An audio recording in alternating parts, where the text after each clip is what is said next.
Boa tarde, excelentíssimas senhoras e excelentíssimos senhores que hoje nos acompanham nesta tarde de trabalhos. Permitam-me, em nome da Direção Regional do Arquivo e Biblioteca da Madeira e do Centro de Estudo de História do Atlântico Alberto Vieira, dar-vos as boas-vindas e dirigir um agradecimento muito especial ao Diretor de Serviços, Dr. Filipe dos Santos, pela confiança que a mim depositou para organizar este seminário, que muito me honra e constitui motivo de grande satisfação e genuína gratidão. Aproveito também para agradecer ao Sr. Professor Dr. Álvaro Ferreira da Silva e ao Sr. Professor Dr. Luciano Amaral, que está aqui sentado, ambos com notáveis percursos de carreira e de investigação, por terem aceitado participar neste seminário, partilhando connosco o vosso conhecimento e o resultado dos vossos estudos e investigações.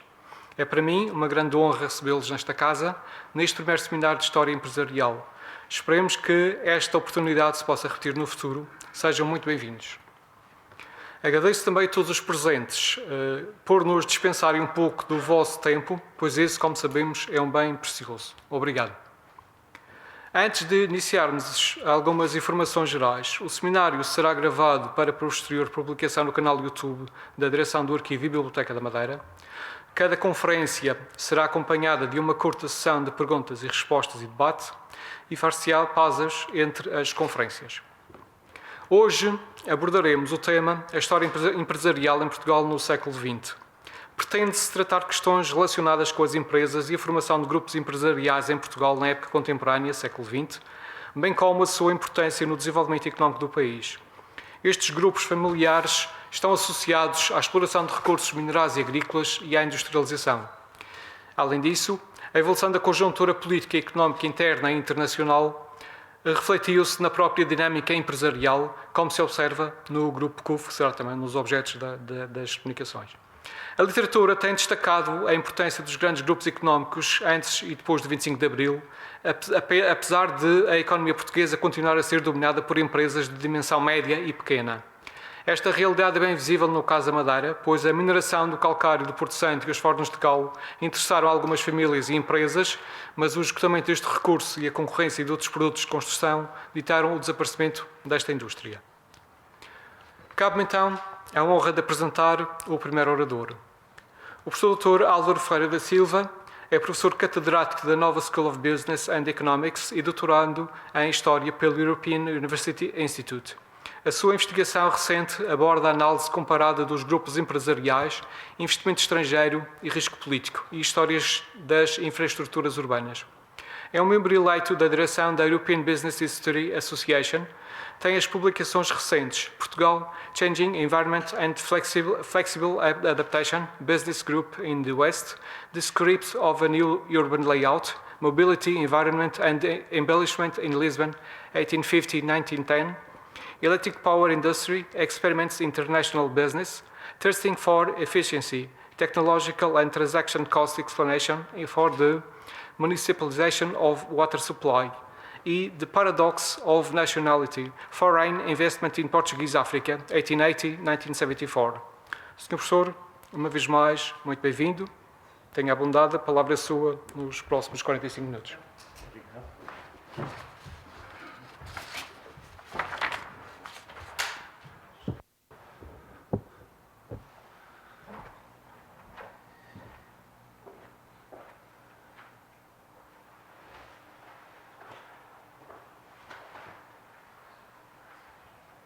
Muito obrigado. Em primeiro lugar, palavras de agradecimento. É sempre um prazer estar no Funchal e agradeço ao Dr. Filipe Santos e ao Dr. Gouveia Pacheco a oportunidade e o convite para estar presente nesta sessão, neste seminário dedicado à história empresarial e, naturalmente, uma palavra também de agradecimento a todos os presentes. Numa tarde, uma sexta-feira à tarde tão bonita e tão aprazível lá fora, predispuseram-se a gastar esta tarde a ouvir-nos falar sobre história empresarial. Espero que o tempo não seja dado por mal emprego nestas três comunicações a que iremos assistir. No meu caso, o tema, como avisei o Dr. Gouveia Pacheco, O tema é diferente daquele que estava anunciado. Aquele que estava anunciado é um tema já antigo. Este é um trabalho que eu estou com um colega meu, colega e amigo Pedro Neves, do Instituto Superior de Economia e Gestão. Estamos a trabalhar, a finalizar ainda alguma recolha de documentação, mas é um tema que dedicamos neste momento bastante atenção, no sentido de analisar as relações entre negócios e poder. No fundo, o subtítulo é mais ilustrativo do tema desta minha comunicação do que propriamente o primeiro título. O primeiro título, espero que no final da minha apresentação perceberão porque é que está African Connection como título da comunicação. Negócios e poder, para quem lê a imprensa, lê hoje ou vê os telejornais na televisão, não é um tema, digamos, estranho às primeiras páginas ou às páginas secundárias da imprensa e dos noticiários. E também não é um tema estranho à análise em história ou à análise noutras ciências sociais. Normalmente estas análises são centradas em episódios, em alguma empresa que teve alguma relação não muito saudável com o poder político, algum negócio que está contaminado com essas relações. O que nós procuramos aqui fazer é algo bastante diferente. É não olhar para episódios, não olhar para acontecimentos com caráter mais atomístico, mas abordar de que forma as relações entre poder e negócios tiveram um impacto numa configuração distinta da rede empresarial portuguesa no início do século XX. Esta não é a primeira vez que faço esta apresentação. Normalmente não costumo falar do que está neste slide, mas achei que para esta sessão era útil lembrar, enfim, apresentar qual é a metodologia, de que forma é que nós estamos a abordar a rede empresarial portuguesa. E nós abordamos a rede empresarial portuguesa, há esta técnica de análise de redes sociais que é utilizada em várias ciências sociais, desde a sociologia à economia, também a história, para análise das interações sociais entre indivíduos ou entre instituições. Nós aqui olhamos para as interações entre instituições baseadas em administradores que fazem parte de conselhos de administração de diferentes empresas. Há uma minúscula rede empresarial do lado direito do vosso ecrã, 4 empresas, X, Y, W, X, Y e Z. Há 3 indivíduos, A, B e C, que são administradores da empresa X, que por sua vez também são administradores da empresa, um deles da empresa X, W, outro da empresa Y e ainda um outro da empresa Z. Este é um material, esta é a base empírica da análise de redes empresariais que nós construímos, ou seja, é olhando para estes laços que é possível detectar e que são construídos com base na pertença de vários indivíduos a vários conselhos de administração que nós conseguimos reconstruir a rede empresarial em Portugal. Há várias métricas para isso, não vou falar sobre este assunto. Nós aqui centramos-nos em métricas que detectam o grau de concentração da rede ou o grau de dispersão da rede. Se a rede é mais coesa ou é mais dispersa. Comparando o caso português com 2 outros casos, Alemanha, o símbolo da maior coesão da rede empresarial. Outro, o Reino Unido, o símbolo da maior dispersão da rede empresarial.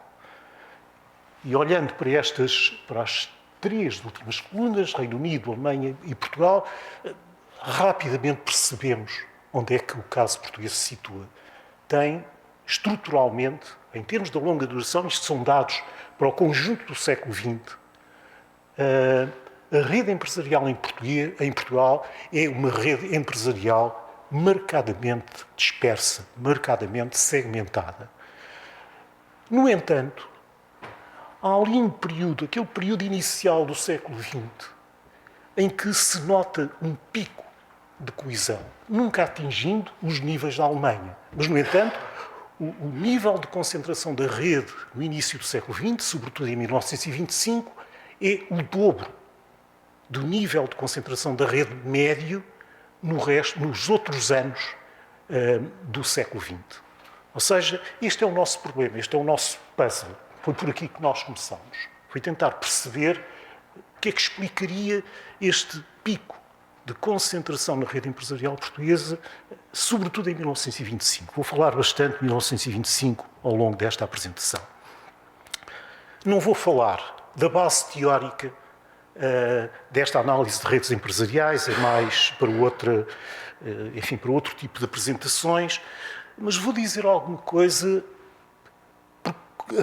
sobre a forma como nós olhamos para esta ferramenta, que é a ferramenta da análise de redes. Ou seja, nós não queremos, de facto, saber da base teórica das redes empresariais. Nós olhamos para a análise de redes como uma espécie de termómetro. O termómetro serve para medir a febre.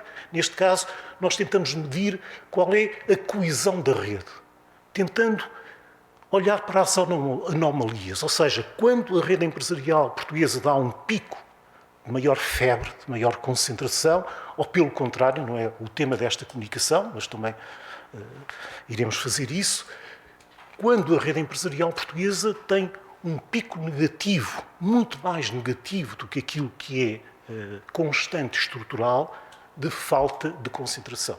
Ou seja, usamos esta análise de redes meramente como um instrumento, como uma forma de olhar para detectar anomalias, esquecendo a parte teórica. Estas são as fontes. Eu não vou... Enfim, depois, se houver questões, podemos falar sobre as fontes que utilizamos neste trabalho. Talvez apenas um interlúdio publicitário, que é chamar a atenção para dois dos artigos que o Pedro Neves e eu publicámos e que, no fundo, esta investigação é a confluência desses dois artigos. Um relacionado com esta perspectiva estrutural daquilo que foi a evolução da rede empresarial em Portugal, desde o início do século XX até o início do século XXI, o primeiro, e o segundo, que olha para o investimento estrangeiro nas colónias africanas desde 1880 até à Revolução, até 1974. Ora, esta investigação, a investigação que hoje vos vou falar aqui, que estou a falar aqui, é, no fundo, a confluência, como se fosse o cruzamento destas duas linhas de investigação que seguiram caminhos paralelos.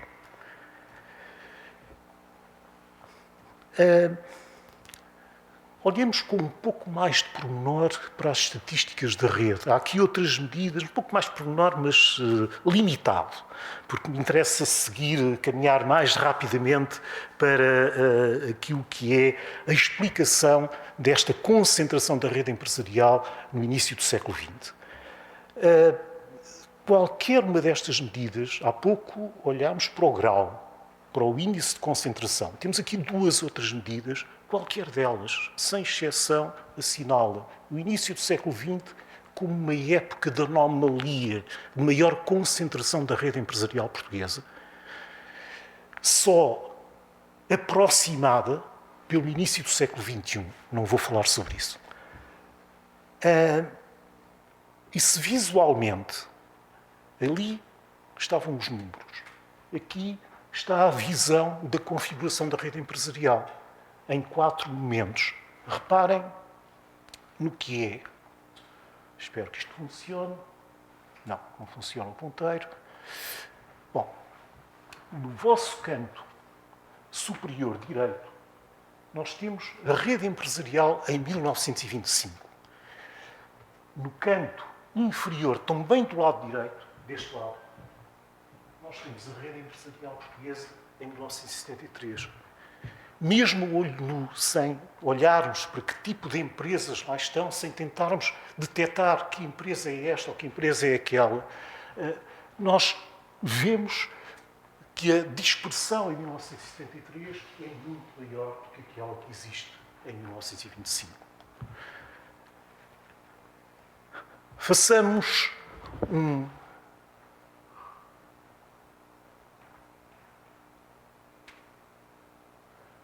Não era este som que eu pretendia.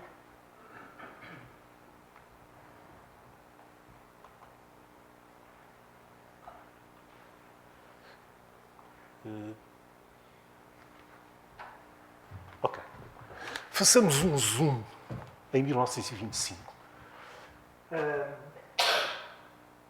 Há aqui vários círculos mais pequeninos, tão minúsculos, provavelmente no lugar em que se encontram não se vê. Qualquer um destes círculos representa uma empresa. Outros maiores, e a dimensão relativa dos círculos significa o número de ligações que esta empresa tem com outras empresas que fazem parte do topo da rede empresarial em Portugal. Eu não referi, mas importa lembrar que nós olhamos para as 125 maiores empresas em Portugal, desde o início do século XX até ao início do século XXI. Aqui temos 1925. Quanto maior é o círculo, maior é o número de ligações. Por sua vez, a cor representa indústrias distintas, setores de atividade distintos. Por exemplo, também à vista desarmada, olhando para este gráfico, sim, nós detectamos que o verde claro tem as empresas que parecem estabelecer, que parecem ser responsáveis pela maior coesão desta rede empresarial. Ora, este verde claro são empresas coloniais, ou seja, não apenas elas são a maior número, como detêm o maior número de ligações, como têm o diâmetro do círculo maior do que outro tipo de atividades. Não só empresas coloniais, olhando para o verde mais escuro, este verde, são bancos. Há dois bancos, que é este e aquele ali, o BNI e o Banco Porné, que também se destacam, têm níveis de ligações próximos daqueles que caracterizam as empresas coloniais. Que outra empresa ou que outra atividade parece destacar-se? Este vermelho. São empresas da indústria transformadora. Há uma única empresa que tem este papel de canalizar, de concentrar múltiplas ligações. Companhia dos Tabacos de Portugal. Cor de laranja. Aqui, empresas de transportes. E com isto temos uma mancha daquilo que são as características de configuração da rede empresarial portuguesa. Conclusão fundamental. Verde claro, Desculpa. verde claro. O verde claro. Este? Não, a cor. Este verde claro, empresas coloniais. Ou seja, Todas as verde claro são empresas. todas as verde claro são empresas coloniais. Ou seja, empresas portuguesas com nacionalidade legal portuguesa. Esta terminologia tem alguma importância quando seguirmos mais adiante, que operavam nas colónias. Se quiser, não sei se é permitido, se quiserem fazer alguma pergunta de... Não, acho que é importante, porque há aqui algumas coisas até de terminologia que podem... Para mim isto é, enfim, é óbvio, pode não ser óbvio para quem está a ouvir. Diga. Em relação às empresas coloniais, podia-me só esclarecer. Essa empresa colonial tinha sede nas colónias e operava só nas colónias? Ou... Todas estas empresas têm sede em Lisboa. Lisboa? Mas era E só têm as operar. operações nas colónias. Ou seja, por exemplo, a Diabank, enfim, hoje continua a ser uma empresa conhecida, foi criada no início do século XX, tinha a sede em Lisboa, embora a propriedade do capital fosse uma coligação de interesses belgas, ingleses, americanos e também com uma pequena participação portuguesa, exatamente deste banco, do Banco Brunet que está aqui. A sede era em Portugal, o capital era maioritariamente, quase nesta altura, esmagadoramente maioritário estrangeiro. No entanto, a sede era em Lisboa e as operações eram em Angola. Um salto, isto é 19... Não, isto não é aquilo que eu queria mostrar, isto é 1973. Eu não vou entrar em detalhe, neste caso, nas várias empresas, os nomes são aqui visíveis. O professor Luciano vai falar, o colega Diego Luciano vai falar sobre o Grupo CUF. Se nós olharmos, a rede é muito mais segmentada, comparada com aquilo que vimos anteriormente, muito mais dispersa, muito menos ligações, muito menor o grupo das empresas que estão ligadas entre si. Se olharmos com algum pormenor, que eu agora não vou entrar em detalhes, nós encontramos as empresas que têm maiores ligações entre si, são empresas dos grupos empresariais. O Grupo CUF está aqui. Estas são as maiores empresas do Grupo CUF, aquelas que faziam parte das 125 maiores empresas e que estão visíveis neste gráfico.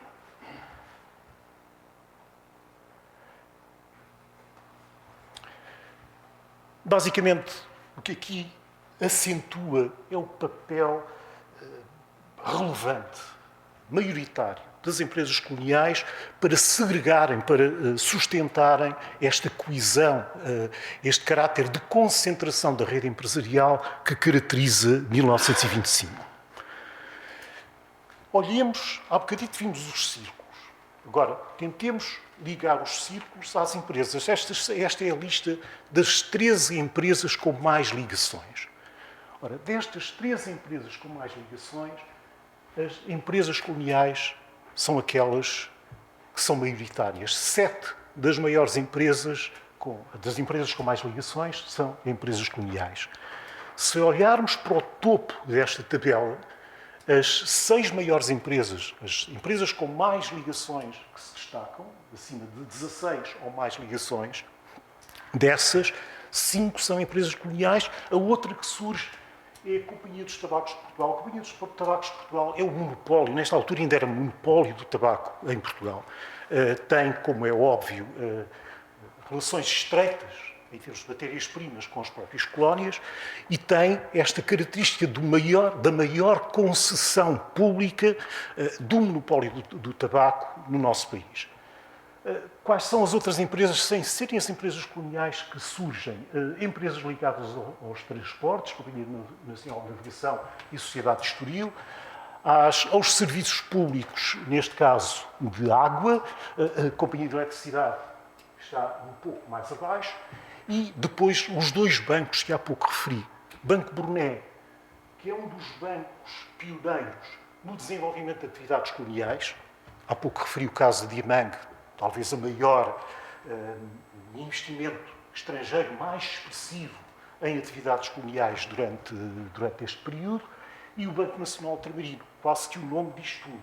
O Banco Nacional Ultramarino tinha a sua atividade, sobretudo, comercial, virada para as colónias. Para além disso, era também o banco emissor, não era o Banco de Portugal, o banco emissor nas colónias, nesta altura, era o Banco Nacional Ultramarino. Ou seja, em resumo, aquilo que gostaríamos de destacar é que no início do século XX a rede empresarial portuguesa tinha características muito próprias e diferentes do que vai suceder no resto do século. Era uma rede mais concentrada e, se quiséssemos encontrar os culpados desta concentração, esses culpados são sobretudo, os culpados entre aspas, claro, são sobretudo as empresas coloniais. São as empresas coloniais que sustentam, que são a base desta maior coesão, desta maior concentração da rede empresarial portuguesa no início do século XX e particularmente em 1925. E as outras atividades, ou algumas empresas das outras atividades, que estão assinaladas naquela linha do slide. Os tabacos, alguns bancos, alguns transportes, serviços de energia e de abastecimento de água.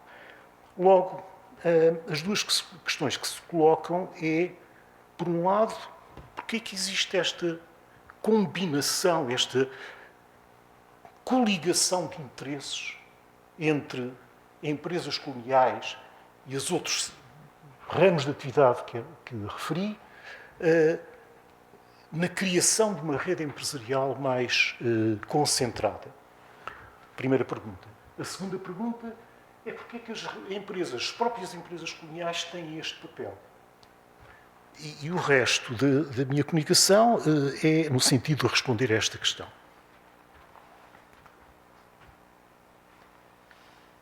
Eu estou a olhar para este slide porque me esqueci de traduzi-lo, mas que é grave. Normalmente eu dou algum ênfase a este slide.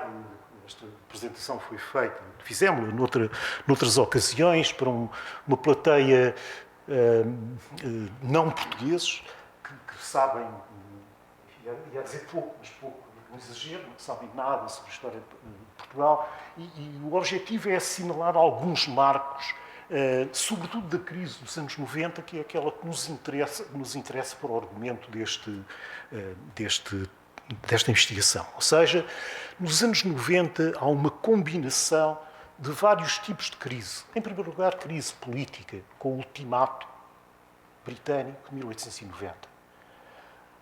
Crise política também com a primeira revolução republicana falhada, como é ali referido. Crise financeira de 1891-92, e também uma crise económica, que é desencadeada por esta crise financeira, ou que está a levar, em alguns casos, já antes da própria crise financeira. Quais são os efeitos? De que forma é que isto afeta estas ligações com a rede empresarial portuguesa?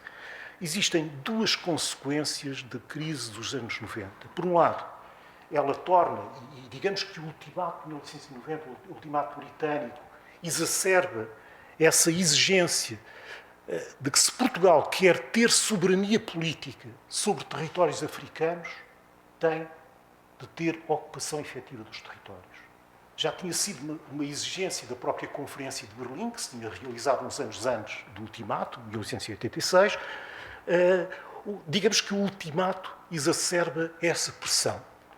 Se a soberania política sobre as colónias, que foi reconhecida pela Conferência de Berlim, quer ser efetivada, a ocupação do território é fundamental. Segunda consequência, essa ocupação efetiva do território, essa premência, esse desafio para a ocupação efetiva do território, acontece no pior momento possível para o Estado português. Alvo da crise financeira, que está aqui referida, por um lado, e alvo também daquilo que são os efeitos da crise política no próprio esboroar do regime. Ou seja, o regime, durante este período, a unanimidade que tinha caracterizado o período, sobretudo das décadas de 70, 80, unanimidade é uma palavra, de facto, um pouco forte, a estabilidade que tinha caracterizado o regime monárquico constitucional nas décadas de 70 e 80, desaparece a partir de 1890. O próprio regime torna-se muito mais fechado. O regime monárquico constitucional caracterizava-se pela abertura, desde o direito de voto até à descentralização político-administrativa, financeira dos municípios. Tudo isso desaparece sucessivamente a partir de 1890. Daí que ficou muito célebre esta expressão Scramble for Africa, corrida para a África, no final do século XIX. A corrida era das potências europeias para a ocupação e a integração, quer em termos de soberania, quer em termos económicos, dos territórios africanos. Ora, a nossa corrida para a África de Portugal, tem características bastante distintas, e a primeira relaciona-se com esta maior debilidade financeira e política do Estado. maior debilidade financeira e política do Estado num momento em que, do ponto de vista do enquadramento externo, há um enorme interesse pelo investimento nos territórios africanos, sobretudo no investimento nos territórios da África Austral. Ou seja, desde os anos 80 há também uma corrida de investimento externo, não apenas nos territórios controlados por Portugal, em que Portugal tinha soberania, ou reivindicava soberania, mas também nos territórios ingleses, alemães, belgas, que eram, em alguns casos, contíguos com os territórios ultramarinos portugueses. Ou seja, há como que uma confluência interna e externa, no final dos anos 90, para, por um lado, encarar, do ponto de vista externo, encarar os territórios africanos quase como uma nova fronteira. Nas décadas, século e meio anterior, a nova fronteira tinham sido as Américas. A África começa a tornar-se como uma nova fronteira para o investimento estrangeiro. Este é o vetor externo. O vetor interno era aquele que exigia que o Estado português assumisse a ocupação efetiva do território. Ora, desta convergência entre contexto interno e contexto externo, sai algo que é peculiar à corrida portuguesa para a África. É o facto do investimento direto estrangeiro ter um papel decisivo na própria ocupação do território.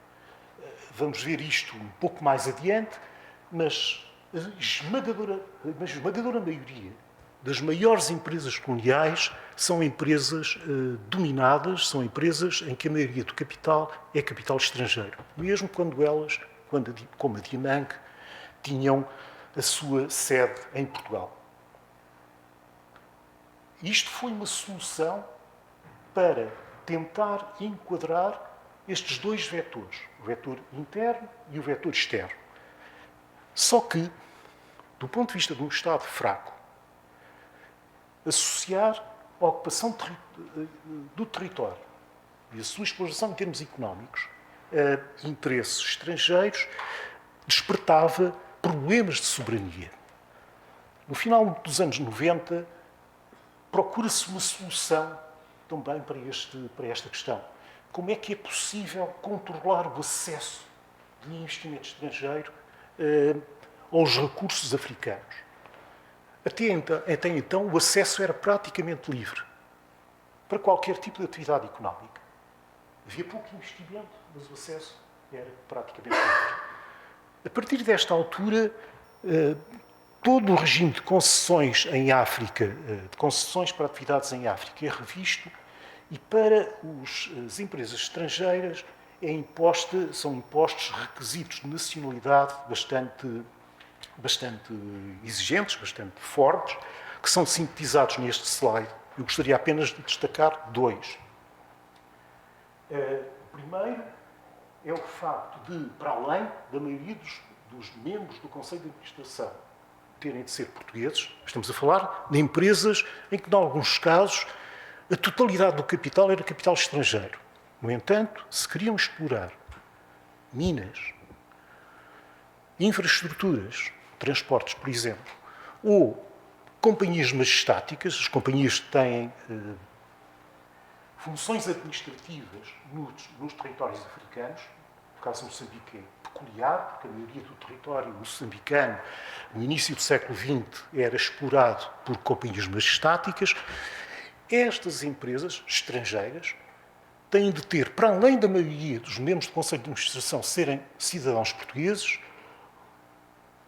os detentores de cargos vitais nestas empresas têm de ser portugueses. O Presidente do Conselho de Administração, o Administrador Delegado. O Administrador Delegado é o que hoje nós chamaríamos de CEO destas empresas, ou o representante da companhia nas operações coloniais. Tinham de ser sempre portugueses.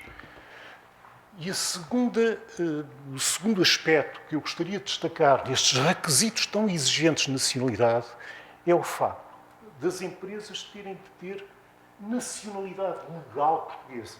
Ou seja, a maioria do capital era estrangeiro, no entanto, as empresas tinham de ser registadas em Portugal, não podiam ser registadas em Londres, ou em Bruxelas, ou em Paris, tinham de ser registadas em Portugal e tinham de ter a sua sede e as reuniões do Conselho de Administração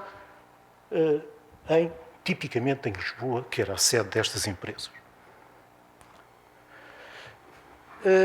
Estas são as 12 primeiras das 20 maiores empresas coloniais em Portugal. Nestas 12 primeiras não há uma única empresa portuguesa. Ou melhor, não há uma única empresa portuguesa em termos de propriedade do capital. Há várias empresas, todas aquelas que estão no preto são empresas que são legalmente portuguesas, mas em que a maioria do capital é estrangeiro. Poderia explicar, não vou explicar agora para não perder tempo, porque é que há algumas que estão sediadas fora do nosso país. Mas, se houver perguntas, poderei falar sobre este tema. Só diz. Existe capital português em todas elas? Para ser membro do Conselho de Administração, alguns dos estatutos exigem que o membro do Conselho de Administração seja detentor de 10 ações, ou seja, detentor de 20 ações. Dessa perspectiva, estes membros portugueses do Conselho de Administração teriam de ser acionistas. Mas é uma coisa militar. Em alguns casos, o caso da Diabanga, onde é que está? A Diabanga é uma coligação de interesses estrangeiros amplos, belgas, ingleses, franceses, Estados Unidos. O Banco Burné está lá. A Companhia dos Petróleos de Angola, o Banco Burné, investimento americano, o Banco Burné também está associado, com uma percentagem minoritária, mas também está associado à Companhia dos Petróleos de Angola. Ou seja, em alguns casos é muito minoritário, em alguns casos é minoritário, mas é um investimento empresarial.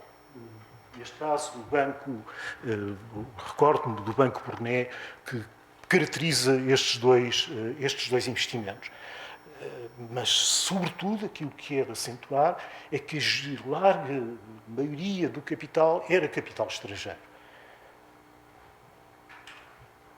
Empresas portuguesas surgem, ou seja, o que é que temos aqui?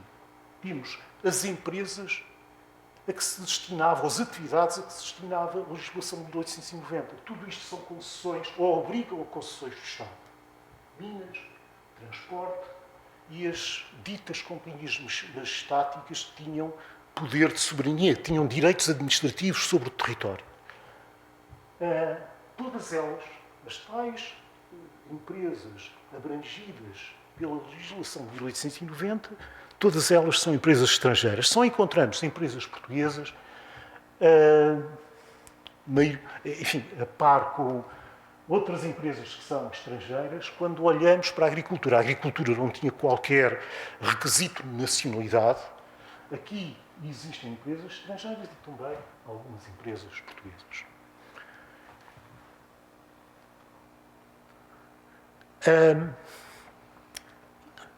O primeiro quadro é um quadro resumo daquilo que está na lista das 20 maiores empresas. Eu gostava de chamar a vossa atenção para este. Nas 125 maiores empresas, ou melhor, nas 100 maiores empresas portuguesas da época, em 1925, cerca de um terço, porque eu estou a pôr de parte 25, que são bancos e companhias de seguros. Ou seja, não contando com bancos e companhias de seguros, olhando apenas para as empresas, maiores empresas portuguesas, que são não financeiras, cerca de um terço. Em 1925 são empresas coloniais. E por isso é que as empresas coloniais têm aquele papel tão relevante de sustentar a concentração e a coesão da rede empresarial nesta data. Reparem, em 1973, por exemplo, apenas são 12. Falo de 73 porque em 73 mostrei-vos no início desta sessão o gráfico. Se nós olharmos para as pessoas, deixemos as empresas e olhemos para as pessoas. Quem são os maiores, digamos, os agentes, não invisíveis, mas são bem visíveis, os agentes, em termos individuais, desta concentração de rede empresarial. Encontram algum estrangeiro, alguns parecem ser estrangeiros pelo nome, o Henrique, o Brunet, são cidadãos portugueses. Não há nenhum cidadão estrangeiro. Entre os maiores, entre aqueles big linkers, ou seja, aqueles que concentram o maior número de ligações, aqueles que estão presentes em múltiplos conselhos de administração. Em azul, nós temos as companhias coloniais. Onde é que estes homens, para além das companhias coloniais, estão presentes? Estão presentes em atividades que exigem concessões por parte do Estado. Transportes, serviços públicos de energia, serviços públicos desempenhados por empresas privadas, de abastecimento de água e de energia elétrica, a Companhia dos Tabacos, transportes, Companhia dos Tabacos, serviços públicos e os dois bancos que há pouco referi. Ou seja, todos estes homens têm uma trajetória de acesso ao poder político para obtenção das concessões que eles próprios são detentores no território metropolitano, nas atividades que há pouco referi. Daí que, e aproximo do final, esta corrida portuguesa para a África, o papel decisivo era de facto desempenhado pelo investimento direto estrangeiro, e este papel decisivo do investimento direto estrangeiro decorre das debilidades que há pouco referi por parte do Estado português. O investimento direto estrangeiro permitia suprir esta debilidade, ou seja, permitia mobilizar quer os recursos financeiros, quer os recursos tecnológicos, quando falamos de minas ou falamos de infraestruturas, nomeadamente de transportes, há também recursos tecnológicos que são mobilizados para além do capital e, igualmente, até de responsabilidades administrativas, no caso das companhias majestáticas. O poder colonial português procurou manter um equilíbrio que é sempre delicado entre, por um lado, ter um controle sobre o acesso aos recursos e, por outro lado, mobilizar o investimento direto estrangeiro para a ocupação efetiva do território. Ora, esse controle do acesso aos recursos ultramarinos, através de um regime de concessão, dava um papel privilegiado a quem? A quem tinha uma parcela importante de capital político para ser intermediário entre investidores estrangeiros, por um lado, e o Estado, a administração, concedia as concessões. E é esta a razão porque é que estes detentores de capital político, que não são mais, são aqueles big linkers, que eles próprios já detentores de concessões do Estado, desde o tabaco até aos transportes, passando pelos serviços públicos, ou que faziam parte de instituições bancárias, alguns têm também assento no próprio Banco de Portugal, mas faziam parte de instituições bancárias duas, Banco Nacional Ultramarino e Banco Brunet, que tinham um papel importante de financiamento do próprio Estado, quer na compra de títulos de dívida pública, quer também no financiamento corrente de títulos, dívida de curto prazo do próprio Estado, e que, por isso, mantinham uma ligação própria com os centros de decisão política. Ou seja, é o facto de se ter criado um ambiente regulador em que, para acesso aos recursos ultramarinos, esse acesso dependia de decisão política, se criou a oportunidade, e uma oportunidade empresarial importante, para que estes intermediários pudessem ser os agentes dessa ligação entre investimento externo e a decisão política interna. E é isso que explica, e deixem-me só terminar com esta nota. Este é o esquema. Se eu quisesse, eu poderia começar com este slide, provavelmente explicar tudo a partir deste slide. Mas é esta constelação de interesses que aqui está, nesta parte do ecrã, que, no fundo, explica porque é que a rede empresarial portuguesa é muito mais concentrada nesta altura. Durou para sempre, sabemos que não. Durou muito, também não. Ou seja, nos anos 30, e é esta conclusão, nos anos 30 este sistema acaba. E acaba por 3 razões fundamentais. A primeira tem a ver com os efeitos da Grande Depressão. Normalmente diz-se que os efeitos da Grande Depressão na economia portuguesa foram reduzidos. Onde é que não foram reduzidos? Onde é que foram importantes? Nas colónias. Esta é a primeira razão. Ou seja, tudo aquilo que são atividades ligadas à exploração de recursos nas colónias torna-se menos atrativa a partir da Grande Depressão. Em segundo lugar, há novas fontes de capital político, a partir de 1926.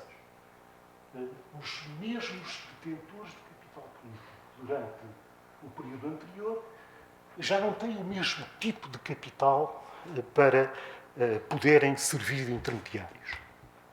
E há também a emergência de novos grupos empresariais, ou seja, grupos empresariais, não sei ainda a falar sobre este assunto, mas os grupos empresariais que se criam a partir, ou que se tornam maiores a partir dos anos 30, sobretudo a partir da Segunda Guerra Mundial, são grupos empresariais que segregam, em vez de unirem, segregam a rede empresarial, criam os seus próprios núcleos, limitados, restritos às empresas que fazem parte do grupo.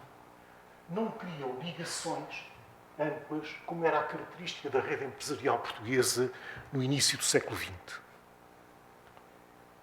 Essa amplitude da rede empresarial vai voltar. Mas só vai voltar quando se cria, porventura, mas isso é termo para outra, provavelmente para outra investigação, quando se cria, porventura, uma nova politização do acesso a recursos económicos no final do século XX e início do século XXI.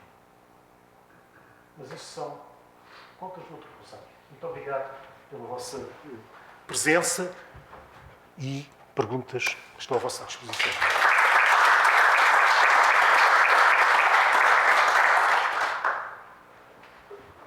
Então, muito obrigado, Sr. Professor, por esta brilhante, entusiasmante e entusiasmada também comunicação.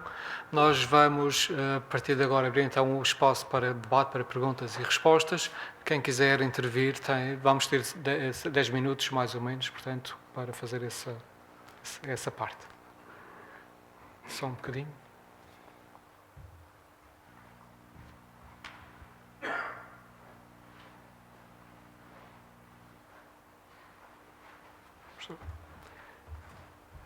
Temos ali já uma questão. Eu vou colocar 2 questões, mas antes de mais gostaria de agradecer a interessantíssima comunicação que nos trouxe hoje. A primeira é mais uma questão metodológica e a segunda não sei muito bem como classificá-la, mas independentemente de qualquer coisa, penso que o professor saberá respondê-las. A primeira está associada à análise de redes sociais, a Social Network Analysis, e a minha questão é exatamente qual é o papel dos outliers nesta análise. Ou seja, como é que um outlier tem relevância para o seu estudo, excepto no caso ainda apresentá-lo como um estudo de caso, mas digo, ou seja, qual é o papel, qual é a relevância destes outliers nessa situação. A segunda questão está mais associada à cronologia que o professor nos apresentou, que é uma cronologia grande, de 1890 a 1930. E aqui a minha questão passa muito por as elites políticas e sociais que vão alterando ao longo deste período.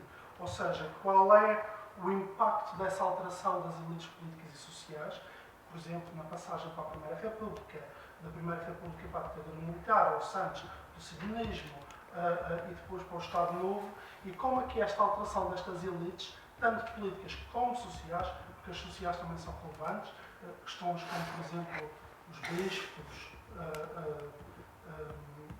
até elites económicas que possam ter alterado nesta altura, como é que isso impactou a rede e como é que impactou a estrutura destas mesmas empresas? Muito obrigado. Ora bem, perguntas. A segunda é mais difícil. A segunda disse que eu saberia responder. Acho que não sei. Mas porquê? Porque nós temos aqueles big linkers, aquele slide com os tais agentes individuais, pessoais, desta concentração da rede empresarial.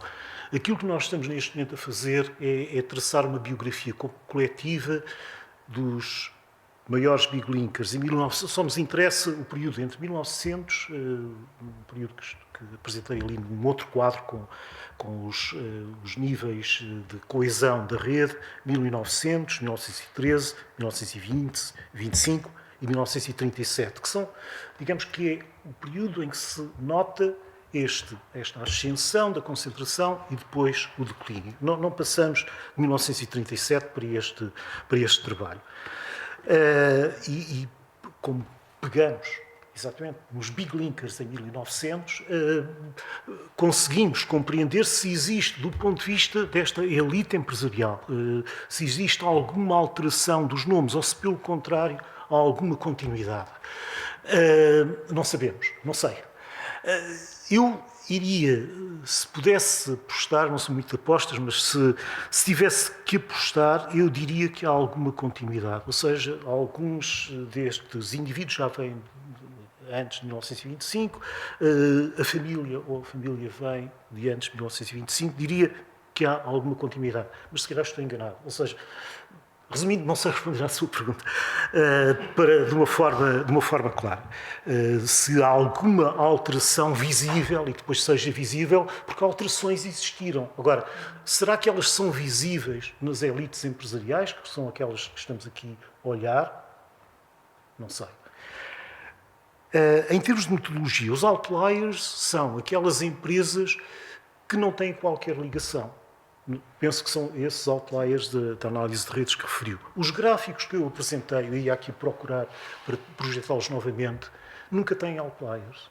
Ou seja, nós retiramos, porque senão isso poluía visualmente a imagem. Ou seja, havia várias empresas, só 50% estão no componente principal em 25%. E se esse componente principal há apenas 2 pequenos clusters pequenos na rede empresarial 25, significa que quase 50% das outras empresas são empresas isoladas. Em 73, o número de empresas isoladas ainda é maior. Ou seja, nós retiramos todos os outliers. Será que isto afeta? Afeta seguramente a medida. Ou seja, quanto mais outliers nós tivermos, ou seja, quanto mais empresas isoladas sem qualquer ligação nós tivermos, mais dispersa é a rede. Pelo contrário, quanto mais unida, por exemplo, se eu tivesse aqui, não tenho, a rede empresarial da Alemanha por esta altura, aquilo é uma enorme nebulosa, em que há ligações entre as 200 maiores empresas, entre quase todas há qualquer tipo de ligação. Pelo menos uma tem ligação com outra. Não quer dizer que exista uma ligação de uma empresa com todas as outras. Não, isso é, enfim, não é possível. No entanto, há uma enorme, aquilo que a nós nos aparece como os tais 50% das empresas que fazem parte das 125 maiores empresas portuguesas e 25 que estão, estes 50% estão ligados, há ligações entre alguma destas empresas, pela mesma data na Alemanha, esse seria o aspecto de todas as 200 maiores empresas, no caso alemão. E a análise já foi feita. Logo, quanto maior é o número de outliers, menos coesa, mais dispersa, mais segmentada é a rede empresarial. Ou seja, essa eu sei responder. Mais alguma questão? Eu gostava de colocar. Esteja à vontade. A medida de estes nódulos de ligação entre membros de conselhos de administração medem a proximidade entre empresas que na realidade podem ser pequenas. Isto é,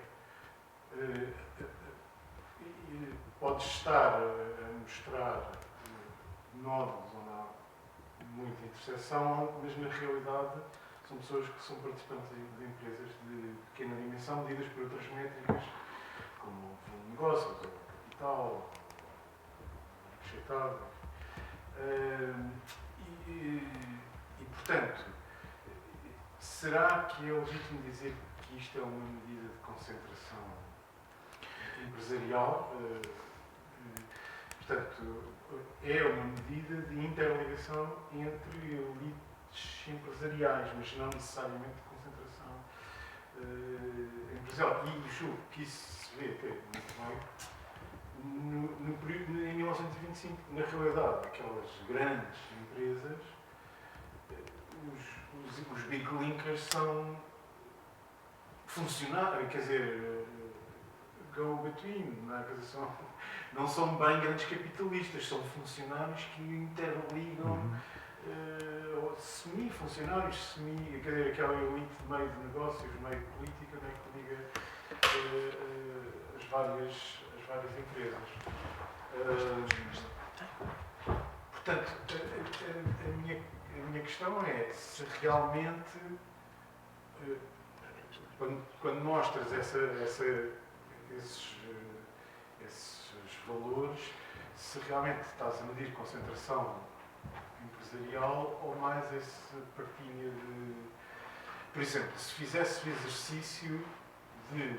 Porque, no fundo, parece que em 1925 grande parte da concentração empresarial explica-se por duas razões. Pela legislação que obrigava a que as empresas fossem sediadas em Portugal, na metrópole, mesmo que fossem de capital estrangeiro. Portanto, aquelas grandes empresas, não é? São todas de capital estrangeiro, as primeiras, não é? Só que são obrigadas a sediar-se em Lisboa, e isso cria, no fundo cria este mercado político, não é? Destas pessoas que circulam entre a política e os negócios, mas não cria uma estrutura empresarial muito concentrada. Se calhar, como eu próprio estava aqui a tentar perceber bem, não sei se fui claro. Mas sim, não. Achas que sim? Pronto. É isso, quer dizer, na realidade, se calhar não se está a medir a concentração empresarial, mas mais esta circulação entre poder político e poder económico, em grande parte explicado pelo facto da legislação obrigar.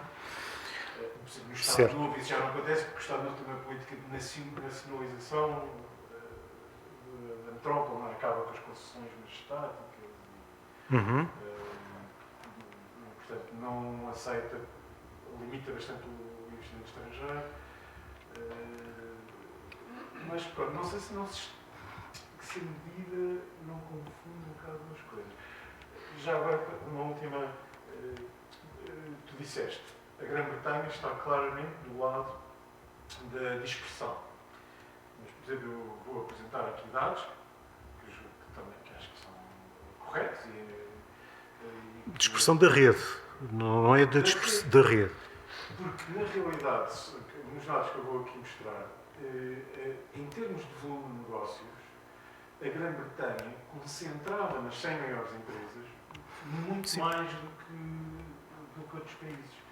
Portanto, isso não é realmente a rede, mas é empresas maiores. No fundo, a Grã-Bretanha tinha empresas maiores, mesmo que não ligadas entre si. Estás a perceber? Certo. Pronto, é isso. Há duas... estamos a falar, acho eu, de coisas diferentes. Uma coisa é a concentração da atividade industrial, pode ser medida por vários fatores, pode haver várias métricas, ou volume de negócios, ou ativo das empresas, e não é isso que eu estou a falar, é concentração da rede empresarial. Ou seja, a rede empresarial, estamos a olhar apenas para o topo da rede, para as 125 maiores empresas, ou seja, não há aqui pequenas empresas. Enfim, as nossas maiores empresas são pequenas comparadas com as da Grã-Bretanha, ou mesmo até com as da vizinha Espanha. Pequenas, menores. No entanto, são métricas diferentes. Uma mede aquilo que é a concentração da atividade industrial ou da atividade económica em geral num grupo de empresas. Neste caso, no topo, naquelas que estão no topo da hierarquia empresarial. E, de facto, esta é uma medida de concentração. Agora, a medida que a concentração que eu uso é uma medida de coesão da rede. Ou seja, se a rede é mais dispersa ou mais coesa. Uma rede mais dispersa não quer dizer que o volume da atividade económica que está nessas 100, 200, 300 ou 400 maiores empresas não seja maior do que uma rede mais concentrada. Não, mas são duas. Uma medida é a concentração da atividade económica. Outra medida é a concentração, e melhor dizendo, coesão ou dispersão da rede empresarial. E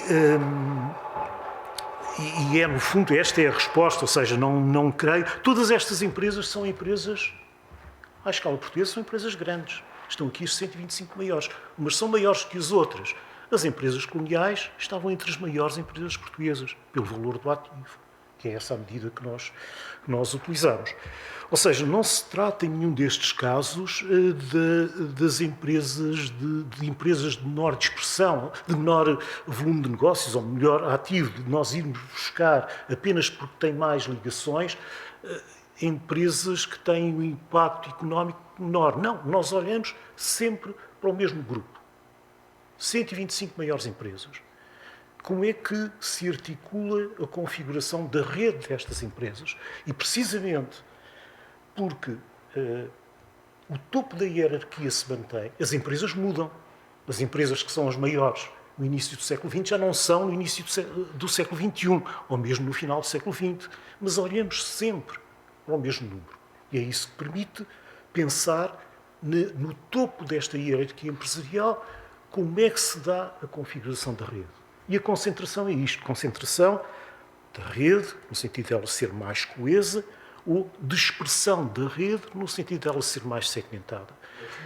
Da rede. Não, eu não falei da... concentração empresarial. Não, mas eu nunca falei de concentração empresarial. Eu falei sempre da rede.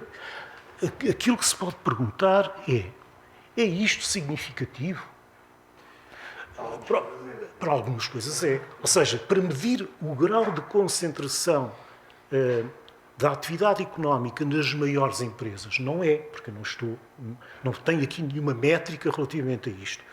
Para medir a forma como estas maiores empresas se articulam é, sobretudo, aqui não estamos a tentar explicar o que é que está por detrás, quais são as funções desta rede empresarial. Aquilo que nós tentamos explicar é, há esta anomalia. O que é que explica isto? E é esta politização de acesso a recursos, e já vou para a segunda questão, é esta politização de acesso a recursos que explica esta anomalia.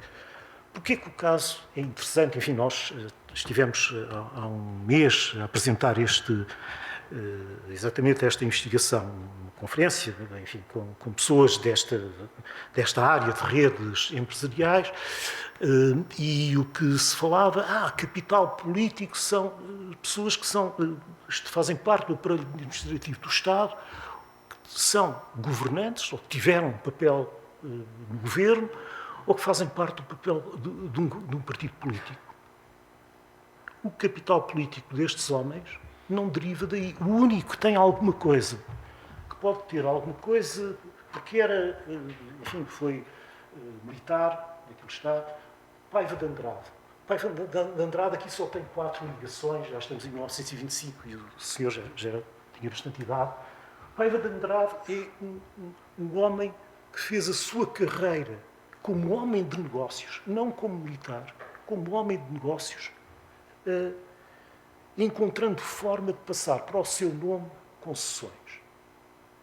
Que depois passava a Companhia de Moçambique, uma das primeiras, a primeira companhia majestática, primeiro quem deteve a concessão da Companhia de Moçambique foi o Paiva de Andrade. O Paiva de Andrade passou depois esta concessão para a Companhia de Moçambique, que é uma companhia francesa, no início era uma companhia francesa, e que teve este papel de administração dessa parte importante do território de Moçambique. É o único destes nomes que nós podemos dizer que tem alguma coisa a ver com o aparelho de Estado. Todos os outros são homens de negócios. O seu capital político não vem do facto de serem funcionários, governantes, ou alguns são parlamentares. Alguns deles foram parlamentares, foram deputados em algum momento. Mas isso é quase que um epifenómeno, é quase que uma consequência da sua atividade económica. Eles são, sobretudo, homens de negócios que depois também são parlamentares. Mas todos eles, o rico, enfim, das famílias, os dois irmãos, o rico, das famílias mais ricas de Portugal, ligados... Como? Mas todos eles, Brunet, o pai Brunet foi deputado. Henri Brunet foi deputado e era enfim, membro do Partido Progressista. No entanto, o seu papel social fundamental é como homem de negócios e menos como parlamentar ou homem político. Qualquer destes homens, mas este é o trabalho que nós estamos a fazer. O António Centeno, enfim, que esteve na CRGE, enfim, desde o final do século XIX, por exemplo, a sua atividade é sobretudo, neste caso acho que é única, não tem qualquer intervenção do ponto de vista político, partidário, nunca fez parte da administração do Estado. No fundo, são homens que estão aqui pelo papel de homens de negócios e não pelo papel de terem uma parcela de poder político como membros da administração, como tendo feito parte do governo, como membros partidários, e que é essa posição política que lhes dá acesso mais privilegiado ao poder. O acesso ao poder advém, enfim, nós estamos a fazer, como referi, a biografia coletiva destes 20 Incas em 25 e anteriormente, e também em 1937.